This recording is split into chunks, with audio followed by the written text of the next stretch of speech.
Hello, this is Tom for Tabletop Tap Room. Just recently, there was a convention that banned a whole category of gaming. We don't want no 5e Adventure League. Gatekeep, stay out.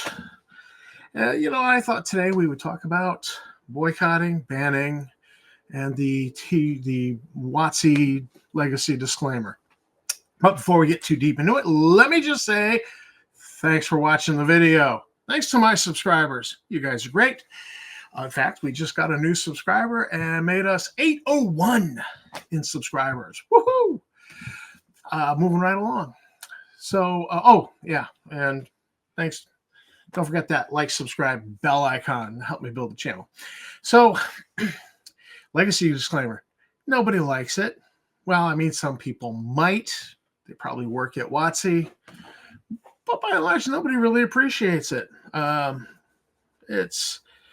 It's just crappy on WotC's part to do that. I mean, I read Mein Kampf. Nobody put a legacy disclaimer on that. Like, oh, Hitler was a bozo. And no, I read it to try to understand that period of history, understand his mindset a little bit.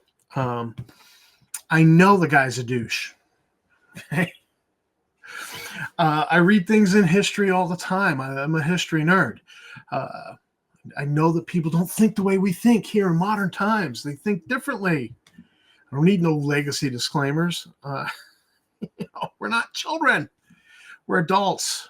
We don't really need this, but we have it. We have to live with it because, people are showing us how enlightened they are. They're showing us their virtue by doing it. Okay, fine. So let's talk about what can be done about it. Will boycotts work? No, a boycott's probably not going to work because the largest influx of D&D players of all time were in the 5e era. COVID helped with that, to be certain.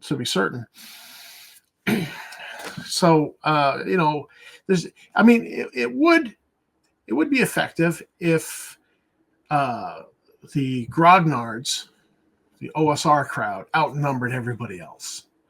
And WotC was dependent upon us for their income. Declare a boycott, 3-6 months, and boom, it's all done. They're removing the legacy disclaimer. But they're not going to care. And let's face it, to, the younger crowd, they have no attachment, no nostalgia for the legacy product. And they're just not going to care, and they're going to keep buying 5e products, and they're going to keep patronizing WotC. So a boycott's not going to work, at least not the way the OGL uproar worked, because you had people who were 5e, 1e, whatever E, you were unifying disparate corners of the hobby in an uproar against WotC, and they backed off on the OGL. Okay, but it's not going to work for the legacy disclaimer. You're not going to unify that many corners of the hobby on that. So moving right along, boycott won't work. Now, hey, yes, have I been boycotting WotC? Well, technically yes, because I made a determined, I made a very determined effort that I am going to be patronizing third-party publishers. So in effect, it is a boycott of WotC, but there's really not been much that I've wanted to buy from WotC anyways. But I was helping out with the D&D club at school, and I had to go buy a 5e rulebook because I didn't want to be tying up a 5e rulebook myself. I wanted to leave the club's rulebooks for the kiddos at the middle school. So, I bought a 5e rulebook. I needed it. Had to have it. Didn't have time to dick around on eBay to get one. Let's try to get one at a good price. So I just went and bought one. It is what it is, and my hypocrisy knows no bounds, I guess, right? Well, so the boycott is out. Most recent thing, a convention has virtue signaled we're banning 5e Adventure League play at our convention. I asked the convention organizer, I said, when was the last time you had 5e Adventure League play at your convention? He says, well, WotC asked me to host it. Like, that makes no sense because your convention's all about 1E. It's dedicated to the legacy of one of the founders. It makes no sense. It's a 1E kind of convention. You know what you're getting when you go there. You're not expecting that. 5e eventually, no. And 5e. I mean, Eventual League's an opt-in kind of thing, anyways. WotC's not out there asking people to do it. Because even if they ask the convention to do it, you still got to find the game masters. So it's kind of an opt-in. It's people say, hey, I want to do this. And they do it. So, banning thing went on. And what happens with this banning? What is the logical thing that's going to happen with OSR conventions start banning 5e play? All right. To be fair, my wackadoo friend running a convention did not ban all 5e play. He just banned Adventure League. It was a safe thing. He's never had it there. He probably was never going to have it there. It's banned. See our virtue, grognards. What's the logical thing that's going to happen from that? Well, anybody who does play 5e, but they went there because it's a convention, because, they wanted to celebrate the life and legacy of Dave Arneson. They're not going to feel as comfortable there because there's going to be a lot of invention. You're starting edition wars by, we still welcome 5e. Just none of that eventually crap. Look, if eventually 5e is bad, then all 5e is bad. Anything by WotC is bad. If you're banning it because of the legacy disclaimer, it's implied. And you're drawing battle lines. And the next thing you know, you're going to have a convention going to go, you know what? We're sick and tired of these effing grognards. We're going to ban OSR play. You play 5e or you don't play here at all. We don't want to know you. And the next thing you know, this convention over here is like, hey, that's it. We're banning all 5e play. And, we get into the tribalism, that whole, you saw it after elections. If you voted for so-and-so, I don't want to know you. Well, if you voted for so-and-so, I don't want to know you. You know what I like to do when that stuff starts happening? I name the candidate that ran for president for like the Green Party or the Libertarians, and I go, well, you know what? If you voted for so-and-so, I don't want to know you. People look at me and they're like, the hell are you talking about? And I'm like, because it's so stupid what I just said, and I do that in order to help them to see they're being stupid. You're being tribal. We don't need this crap. More communication is always better, not less communication. Less communications leads to nuclear missiles flying. More communication de-escalates. That's a little bit self-evident, but we need to remind ourselves. So this banning, it brings up this quote from Gandhi that I really think is great. An eye for an eye makes all the world blind. So what do we really need in the hobby? We need more communication and engagement.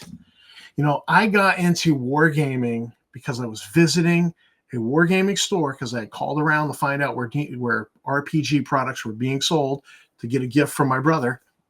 I walk into this place. They got a whole D&D section. Wargaming's going on. It's Saturday. Weekends when wargaming tables are filled at the back of the store.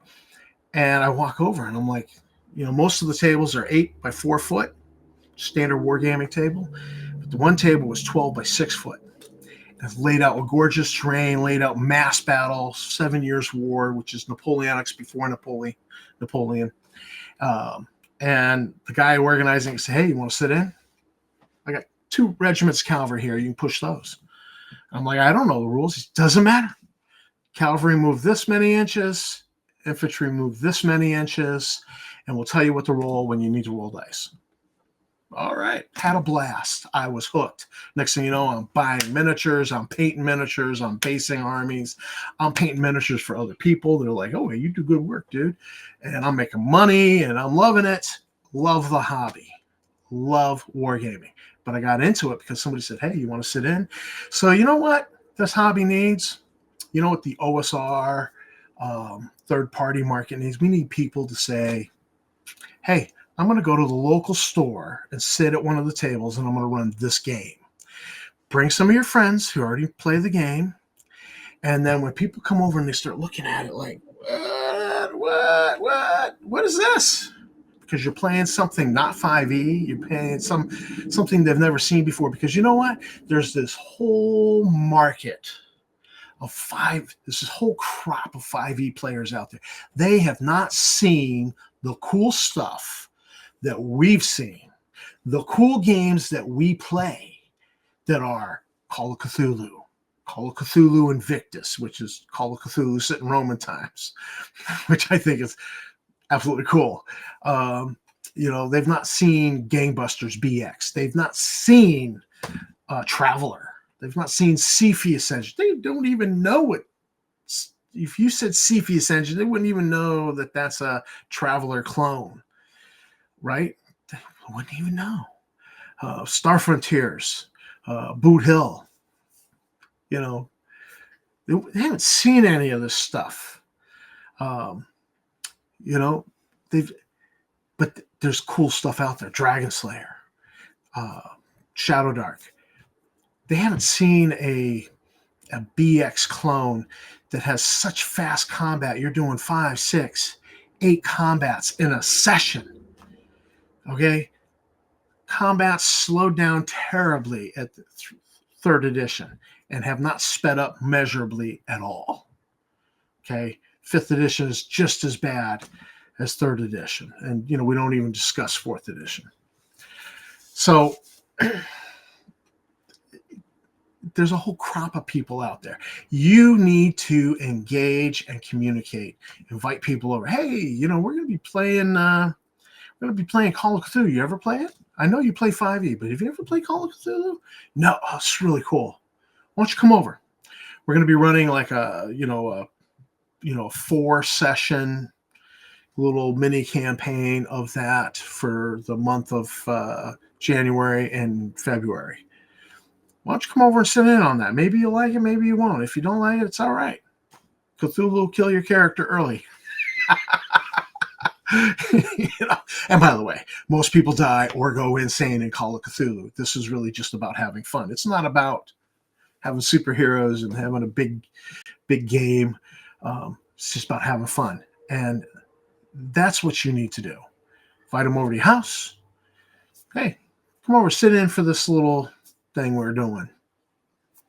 All right. You're not adding them to your main campaign, but you're exposing them to something, and maybe they'll like it. And maybe you'll like this new person sitting in on your games, your regular campaign. Maybe you're exposing through engagement, more communication, not through digging moats, putting up earthworks and palisades and tribalism. That's what the hobby needs, because the OSR does not have enough power to force WotC to take the legacy disclaimer off. So how do we get more power to push that issue? We get that power by exposing more and more people to the old school style of play, the old school games, new school rules with old school sensibilities like Shadow Dark. And it's just because as this whole crop of people out there who don't know the cool things we know starts to learn that they're going to start being like, hey, I kind of like this rule set better than 5e. The next thing you know, that's what they're playing more of. Or one of these guys They're going to come in. They're going to see these innovations that we have that go on in the third-party market, which is where all the innovation is, not at WotC. And they're going to be like, this is so cool. I want to write something. And they're going to write something, and you're going to buy it, and you're going to be like, that's cool. That's why we've got to engage and communicate, not be tribal, not ban. Boycott's not going to work. Banning's not going to do anything but draw battle lines, separate the camps. We need more communication. It is okay for you to sit in on a 5e game and you don't even like. I've done it. Okay, I sat in on Weird West. It's got a rule book that's like 450 pages, 500 pages. I knew instantly, I am not buying this rule book. I am not. I'm not reading a 500-page rule book. Okay, but I sat in on the game and I had a fun time. And there were some interesting ideas I was exposed to in that game. Cool. All right, not the game for me, but that's okay. Still was a cool game, and we had a lot of fun.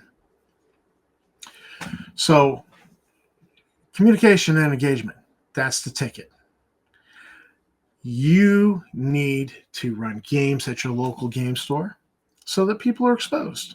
Maybe they don't sit in on your game, but maybe they check it out on drive-thru and go, you know what, for $5, I might as well download this PDF or pay what you want. I'll just check out the PDF for free, and if I really like it, I'll go back and throw $1 on there for the publisher. All right. You will expose people, and then they will expose people. The OSR grognard portion of the hobby is going to do one of two things. It's going to get bigger and have more influence, or it's going to get smaller. Okay, and I look back, I've completely lost track of Darren, who I originally played D&D with. I don't know how to spell his name. I've searched for him online. I can't find him. Thad doesn't play D&D anymore. Okay, it is what it is. I get the sense from now linking up with somebody I used to play Car Wars with, I don't think he plays games anymore. So we were big back then, but we're a shrinking group. And as we get more exposure, we draw more people in. And that's the only way you're going to have the power to push the issue. You know, incrementally grow our constituency of people who like third-party rule sets, OSR rule sets, legacy product, and you will incrementally build that clientele. And at some point in the future, barring Elon Musk buying WotC and saying, take that shit out of the legacy product. Unless that happens, we need to grow the hobby. And we're only going to do it through communication and engagement. Conventions, local hobby stores, kitchen tables. That's how it's going to get done, or it's not going to get done at all, and we're going to shrink, and someday one of us is going to be the last old Confederate grognard in the nursing home, shaking his fist with dice in it, saying, "Get off my dungeon!" And that's going to be sad for that individual, whoever they are. But until then, keep on gaming, and please engage new players. Engage the 5e crowd. Do not be tribal with them. Do not separate. Do not ban them. It's just silly. Our growth is going to be in somebody going, wow, what you guys are doing is cool. I'm interested. Hey, pre-gen, sit down. You'll have fun. Let's do this.